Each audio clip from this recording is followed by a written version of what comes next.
Bismillahirrahmanirrahim. Assalamualaikum warahmatullahi wabarakatuh. Selamat datang di channel Mr. Books, tempat di mana kita menyelami kekayaan ilmu dari khazanah buku-buku Islam. Disajikan secara ringkas, relevan, dan insya Allah mudah dipahami. Di episode perdana ini, kita akan membahas hadis yang menjadi fondasi dari seluruh amal dalam Islam. Hadis pertama yang dipilih Imam Al-Bukhari untuk membuka sahihnya yaitu tentang niat. Innamal a'malu bin niat. Sesungguhnya setiap amalan tergantung pada niatnya. Kenapa hadis ini yang beliau pilih sebagai pembuka? Apa makna niat menurut para ulama? Dan bagaimana hadis ini bisa mengubah cara kita menjalani hidup sehari-hari? Kita akan mengupasnya bersama dengan bantuan syarah dari kitab Fathul Bari karya Imam Ibnu Hajar Al-Asqalani, karya besar yang menjadi rujukan utama dalam memahami Sahih Al-Bukhari. Mari kita mulai kajiannya. Bagaimana awal mula turunnya wahyu kepada Rasulullah? Wa qaulullahi jalla dzikruhu inna auhayna ilaika kama auhayna ila nuhi wan nabiyina min ba'di. Dan firman Allah subhanahu wa ta'ala, sesungguhnya kami mewahyukan kepadamu Muhammad sebagaimana kami telah mewahyukan kepada Nuh dan nabi-nabi setelahnya. Quran Surat An-Nisa ayat 163. Imam Al-Bukhari membuka kitabnya dengan judul Bagaimana Awal Mula Turunnya Wahyu kepada Rasulullah, tanpa menggunakan kata bab, sebagaimana terdapat dalam riwayat Abu Dzar dan Al-Asili. Para ulama membolehkan pembacaannya dengan beberapa variasi gramatikal. Sebagian ulama mengkritik metode penulisan Al-Bukhari karena tidak memulai kitabnya dengan muqaddimah yang menjelaskan tujuan penulisan, hamdalah dan syahadat, sebagaimana sunnah dalam pembukaan sebuah karya. Namun, sanggahan atas kritik ini menyatakan bahwa tujuan pembukaan bukan harus dengan format tertentu, tetapi cukup dengan menunjukkan maksud yang ingin disampaikan, seperti yang dilakukan Al-Bukhari dengan memulai kitabnya dengan hadis tentang niat.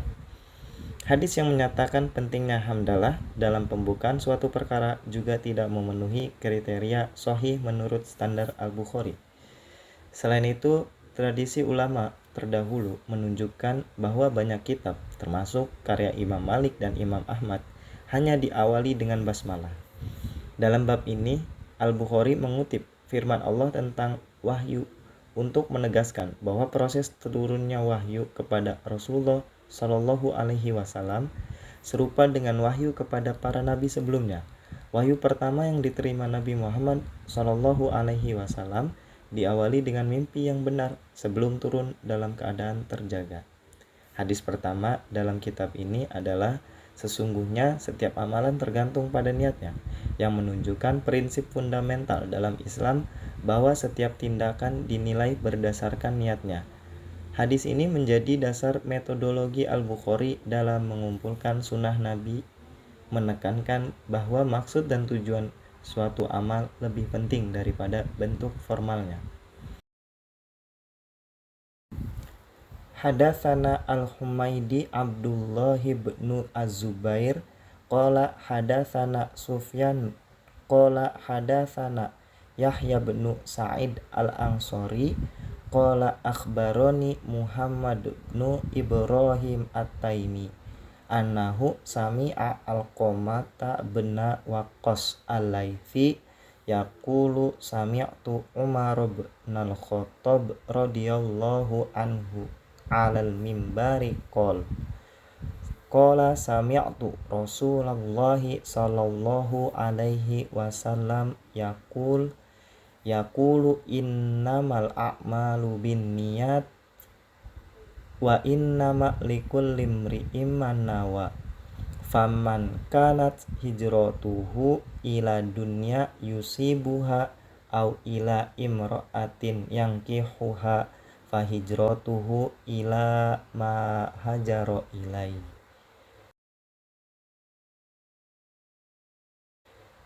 Al-Humaidi Abdullah bin Zubair meriwayatkan kepada kami. Dia berkata, Sufyan meriwayatkan kepada kami. Ia berkata, Yahya bin Sa'id al-Ansori meriwayatkan kepada kami. Ia berkata, Muhammad bin Ibrahim at-Taimi mengabarkan kepada kami bahwasanya ia mendengar Alqamah bin Waqqas al-Laitsi berkata, saya mendengar Umar bin Al-Khattab radhiyallahu anhu berkata di atas mimbar, aku mendengar Rasulullah Shallallahu alaihi wasallam bersabda, sesungguhnya setiap amalan tergantung niatnya, dan setiap orang akan memperoleh sesuai dengan niat masing-masing. Barang siapa hijrahnya untuk dunia yang ingin diraihnya, atau untuk seorang wanita yang ingin dinikahinya, maka hijrahnya sebatas pada apa yang menjadi niatnya. Hadis nomor 1 ini tercantum juga pada hadis nomor 54, 2529, 3898, 5070, 6689, dan 6953. Syarah hadis. Perkataan hadatsana Al-Humaidi meriwayatkan kepada kami. Al-Humaidi Abu Bakar Abdullah bin Az-Zubair adalah seorang imam dan penulis terkemuka yang memiliki hubungan nasab dengan Khadijah dan Rasulullah. Ia menuntut ilmu bersama Imam Asy-Syafi'i dan belajar dari Sufyan bin Uyainah. Setelah wafatnya Imam Asy-Syafi'i, ia kembali ke Mekah dan wafat di sana pada tahun 219 Hijriah. Imam Al-Bukhari mengawali kitabnya dengan riwayat dari Al-Humaidi karena ia adalah perawi Quraisy dengan kedalaman ilmu yang tinggi, sesuai dengan sabda Nabi untuk mendahulukan orang Quraisy. Selain itu, Al-Humaidi berasal dari Mekah, kota tempat turunnya wahyu pertama kali, sehingga riwayatnya relevan untuk membuka pembahasan. Riwayat kedua dalam bab ini berasal dari Malik, ulama Madinah, kota kedua tempat turunnya wahyu. Kedua kota ini memiliki keutamaan besar dalam Islam. Malik dan Sufyan bin Uyainah yang hidup sezaman berperan penting dalam menjaga ilmu Hijaz sebagaimana diungkapkan oleh Imam Asy-Syafi'i. Perkataan hadatsana Sufyan meriwayatkan kepada kami. Sufyan bin Uyainah adalah perawi hadis asal Kufah yang meriwayatkan dari banyak guru, termasuk yang juga menjadi rujukan Imam Malik. Ia hidup sekitar 20 tahun setelah wafatnya Imam Malik dan dikatakan telah meriwayatkan hadis dari 70 tabi'in. Perkataan an Yahya bin Sa'id dari Yahya bin Sa'id. Yahya bin Sa'id al-Ansori, seorang tabi'in, meriwayatkan hadis dengan lafaz hadatsana dalam Sahih Al-Bukhari. Kakeknya Qais bin Amr adalah sahabat Nabi. Dalam sanad ini terdapat 3 tabi'in, Yahya bin Sa'id, Muhammad bin Ibrahim at-Taimi, tabi'in tingkat menengah, dan Alqamah bin Waqqas, tabi'in senior.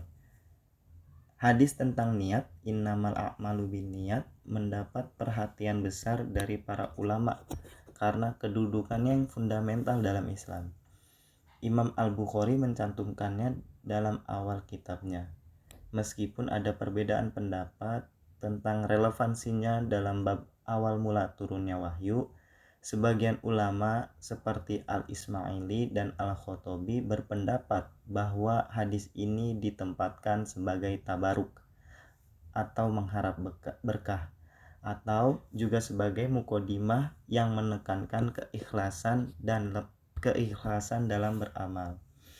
Hadis ini diriwayatkan melalui jalur tunggal atau ahad hingga Yahya bin Sa'id, namun menjadi mutawatir setelahnya dengan lebih dari 300 perawi meriwayatkannya.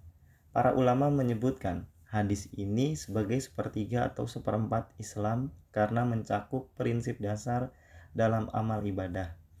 Imam Asy-Syafi'i bahkan menyatakan bahwa hadis ini mencakup 70 bab ilmu.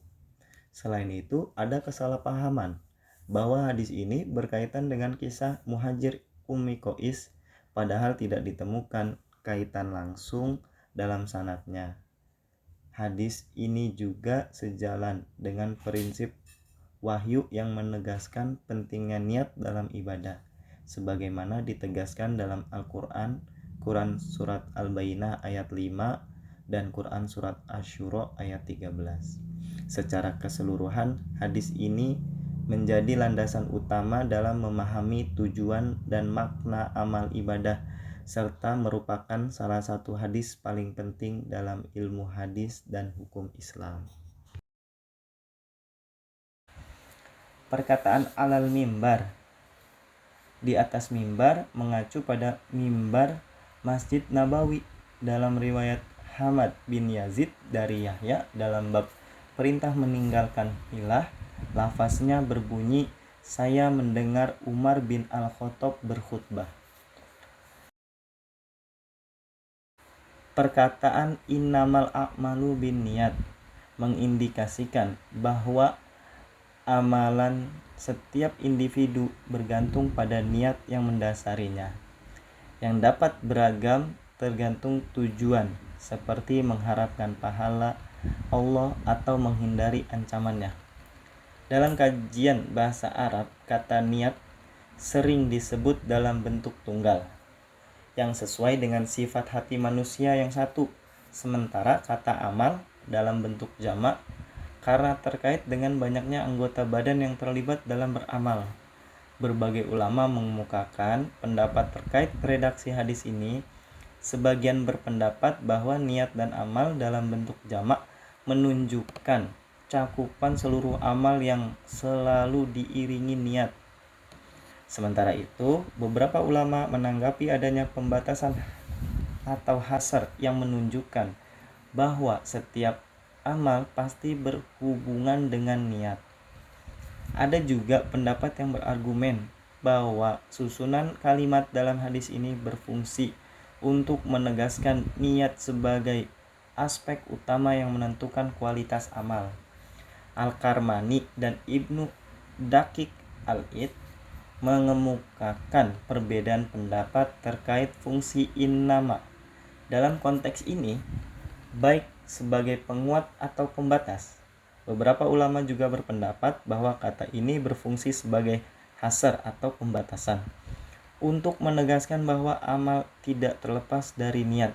Pendapat ini juga diperkuat dengan berbagai contoh firman Allah dan hadis lainnya yang menunjukkan bahwa penegasan terhadap suatu perkara menggunakan kata hasar memberikan makna yang lebih tegas.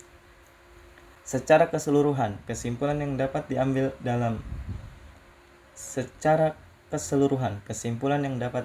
adalah bahwa niat adalah elemen esensial yang menyertai setiap amal. Dan dalam konteks hadis ini, innama berfungsi untuk menguatkan pernyataan tersebut. Hadis tentang niat berkaitan dengan amal yang dilakukan oleh individu mukallaf yang dibebani hukum secara zahir. Amal orang kafir tidak termasuk dalam konteks hadis ini, karena yang dimaksud adalah amal ibadah yang sah dalam Islam. Meskipun orang kafir juga diperintahkan untuk beribadah dan akan mendapat sanksi jika meninggalkannya, ibadah mereka tidak diterima tanpa keimanan.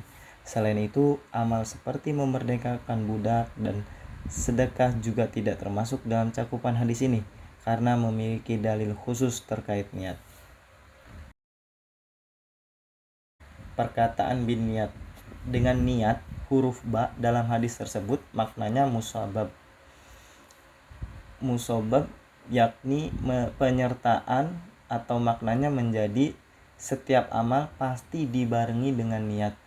Ia dapat juga dimaknai dengan sababiyah, sehingga maknanya niat dapat mengokohkan amal, seolah-olah niat merupakan penyebab lahirnya sebuah amal. Kata niat dalam hadis ini dapat diartikan sebagai penyertaan amal atau sebagai penyebab lahirnya amal. Para ulama berbeda pendapat mengenai apakah niat merupakan syarat atau rukun amal. Secara syar'i, amal tanpa niat dianggap tidak sah atau tidak sempurna. Beberapa ulama menganggap niat sebagai bagian dari amal, sedangkan yang lain membedakannya. Imam An-Nawawi menyatakan niat identik dengan maksud hati. Namun, pendapat ini dibantah oleh Al-Karmani yang menilai bahwa niat lebih dari sekedar maksud. Selain itu, ada perbedaan dalam pemahaman niat sebagai syarat atau penyempurna amal. Namun mayoritas ulama sepakat bahwa niat menjadi faktor utama dalam keabsahan amal. Niat juga tidak dapat dianggap sebagai sesuatu yang harus hadir berulang kali dalam satu amal, melainkan cukup saat memulai amal tersebut. Para ulama seperti Ibnu Dakik Al-Id menegaskan bahwa niat lebih dekat kepada keabsahan amal daripada kesempurnaan. Dalam praktiknya, mazhab Hanafi tidak mensyaratkan niat dalam wudhu, sementara Al-Auza'i tidak mewajibkan niat dalam tayamum. Kesimpulannya, niat memiliki peran sentral dalam menentukan sah atau tidaknya suatu amal dalam Islam. Perbedaan pendapat yang ada lebih berkaitan dengan aspek teknis, bukan tujuan akhirnya, yang tetap menjadikan niat sebagai elemen esensial dalam ibadah. Keterangan tambahan, huruf alif dan lam dalam hadis tentang niat berfungsi sebagai pengganti domir, sehingga maknanya menjadi setiap amal tergantung pada niatnya. Niat berperan penting dalam menentukan jenis ibadah yang dilakukan, seperti membedakan antara sholat wajib dan sunnah, sholat zuhur dan asar, serta apakah sholat dilakukan secara sempurna atau dikosor. Terkait kejelasan jumlah rakaat dalam niat, pendapat yang lebih kuat menyatakan bahwa cukup meniatkan jenis ibadah tanpa menyebutkan jumlahnya, terutama untuk ibadah yang sudah pasti bilangannya. Misalnya, seorang musafir cukup meniatkan qashar tanpa harus menentukan jumlah rakaatnya, karena secara otomatis sholat qashar berjumlah 2 rakaat. Wallahu a'lam.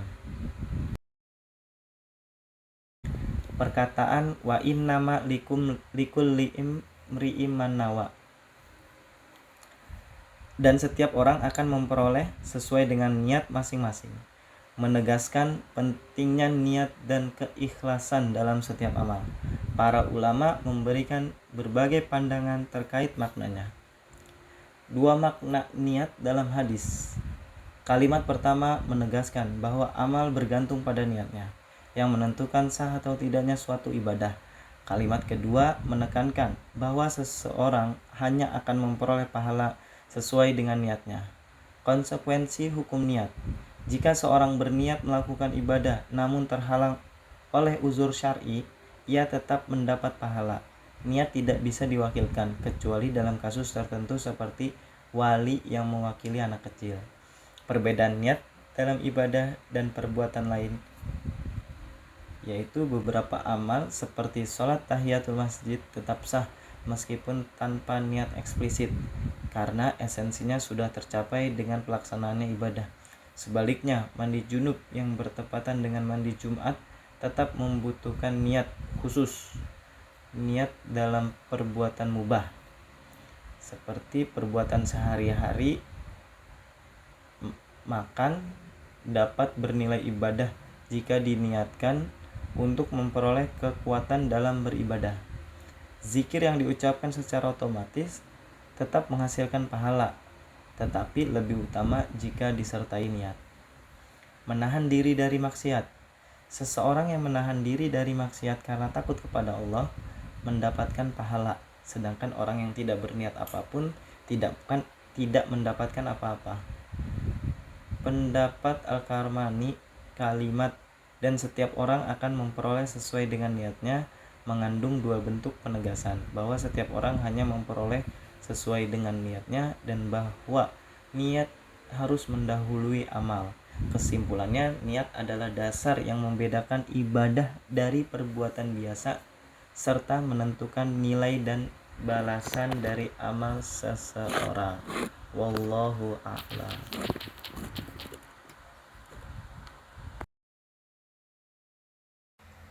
Perkataan faman kanat hijrotuhu ila dunya, barang siapa hijrahnya untuk mengejar dunia, dalam naskah asli Sahih Al-Bukhari terdapat perbedaan dalam periwayatan hadis tentang hijrah, di mana sebagian naskah tidak mencantumkan kalimat barang siapa hijrahnya karena Allah dan Rasulnya. Beberapa ulama seperti Al-Khattabi, Ibnul Arabi, dan Ad-Daudi membahas kemungkinan adanya kekurangan atau penghapusan bagian hadis tersebut. Al-Khattabi mencatat bahwa dalam naskah yang beredar terdapat indikasi hilangnya sebagian teks, meskipun riwayat lain mencantumkannya secara lengkap. Ibnul Arabi menegaskan bahwa Al-Bukhari tidak memiliki alasan untuk menghapus bagian tersebut, sebab Al-Humaidi, guru beliau, meriwayatkannya secara utuh dalam musnadnya. Beberapa teori diajukan terkait fenomena ini. Salah satunya menyebutkan bahwa Al-Bukhari mungkin mendengar hadis ini dalam bentuk yang berbeda di majelis imla. Ada pula pendapat bahwa Al-Bukhari sengaja menghilangkan bagian tersebut sebagai bentuk kehati-hatian dalam menyusun muqaddimah kitabnya, agar tidak terkesan memuji diri sendiri. Selain itu, metode Al-Bukhari dalam menyusun sahihnya juga turut dikaji. Diketahui bahwa beliau seringkali meringkas hadis atau menyebutkannya dalam konteks berbeda sesuai dengan kebutuhan bab. Pendekatan ini sesuai dengan kebiasaan beliau yang mendasarkan pemilihan matan pada tujuan tertentu dalam setiap bagian kitabnya.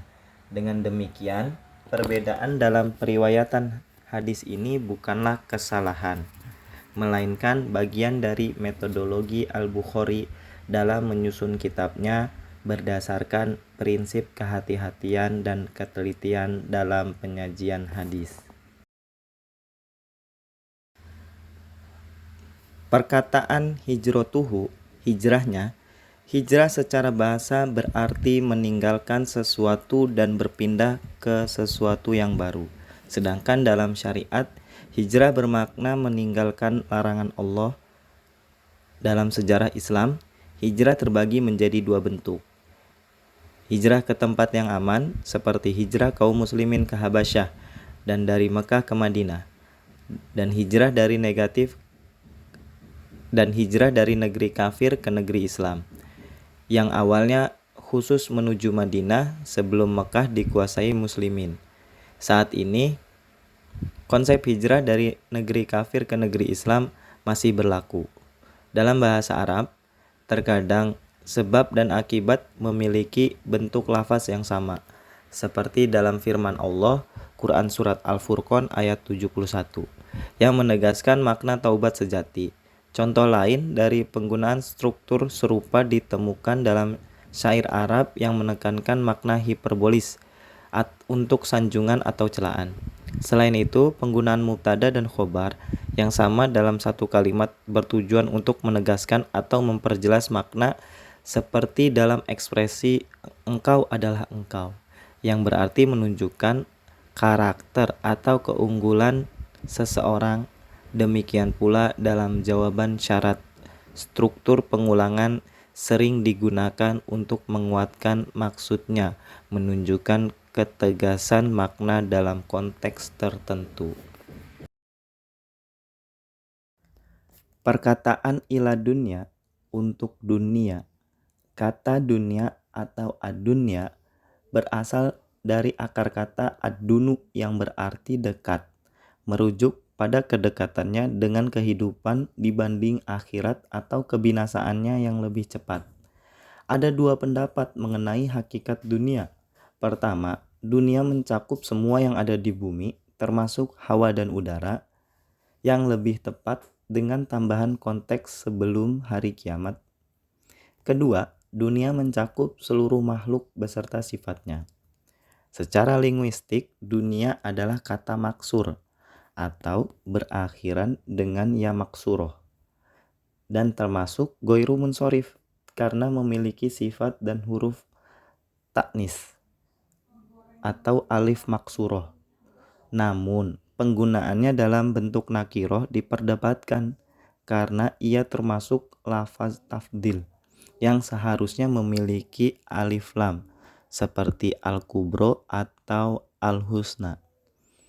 Dalam analisis tata bahasa, kata ila dunya dalam hadis dapat dikaitkan dengan hijrotuhu atau hijrahnya, tergantung apakah kata kanat diperlakukan sebagai kata kerja sempurna atau kata kerja nakis yang membutuhkan khobar.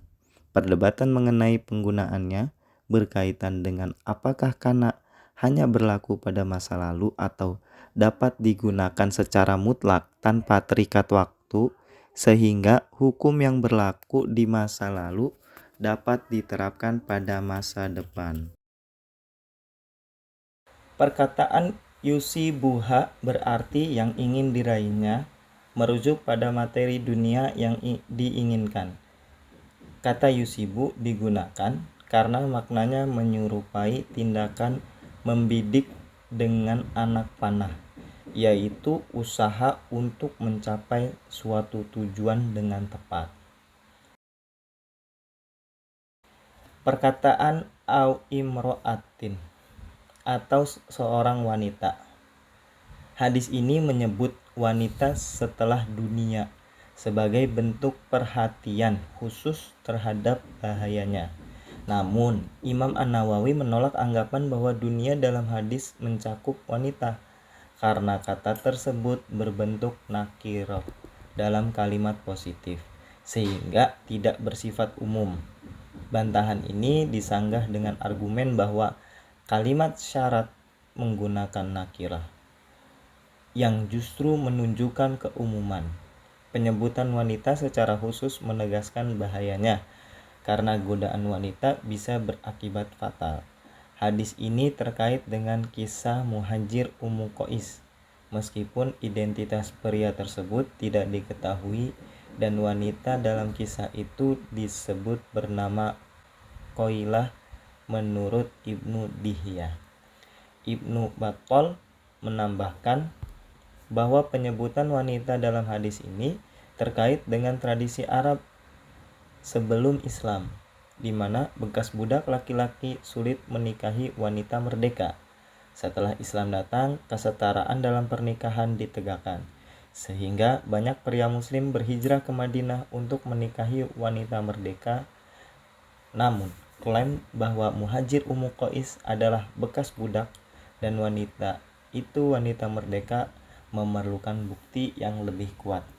Selain itu, pandangan bahwa Islam sepenuhnya menghapus syarat kafa'ah atau kesepadanan dalam pernikahan juga tidak sepenuhnya benar.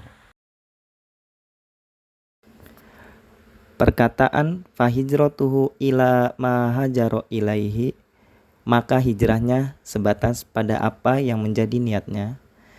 Penyebutan kata ganti dalam frasa ila ma hajaro ilaihi dimaksudkan untuk mencakup berbagai tujuan hijrah, termasuk dunia dan wanita. Sebaliknya, dalam bagian sebelumnya, Allah dan Rasul-Nya disebut secara eksplisit untuk menekankan keagungan hijrah yang murni karena Allah. Al-Karmani mengemukakan berbagai analisis gramatikal terkait struktur hadis ini. Pendapat yang lebih kuat menyatakan bahwa kalimat ini menunjukkan bahwa hijrah bisa bernilai baik atau kurang sempurna tergantung pada niatnya. Jika seseorang berhijrah dengan tujuan utama karena Allah, tetapi juga memiliki niat tambahan seperti menikah, maka hijrahnya tetap sah, namun kurang sempurna dibanding hijrah yang murni ikhlas. Contoh dari kisah Abu Thalhah dan Ummu Sulaim menunjukkan bahwa sebuah amal bisa memiliki niat ganda dan nilai pahalanya bergantung pada niat yang dominan.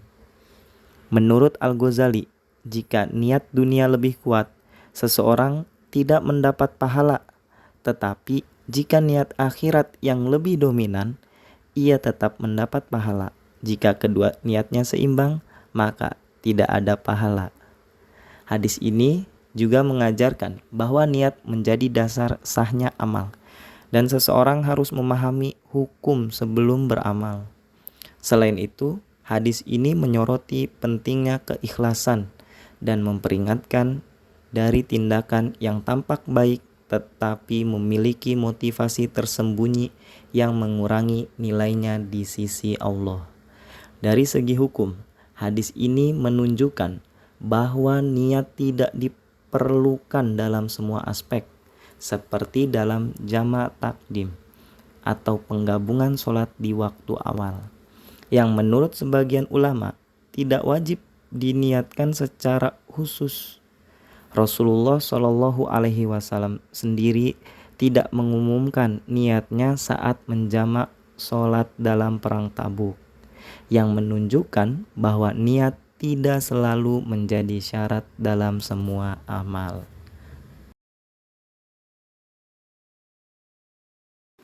Alhamdulillah, demikian pembahasan kita kali ini. Semoga ilmu yang kita pelajari tidak hanya menambah wawasan, tapi juga memperbaiki hati dan amal kita. Jika ada kebaikan dalam video ini, maka itu semata-mata karena tolong dari Allah, dan jika ada kekeliruan, itu dari kekurangan kami sebagai manusia biasa. Jangan lupa untuk klik like, tekan subscribe, dan tulis di kolom komentar apa pelajaran atau hikmah yang paling membekas dari kajian ini. Mari terus belajar dan saling mengingatkan dalam kebaikan. Wabillahi taufiq wal hidayah. Wassalamualaikum warahmatullahi wabarakatuh.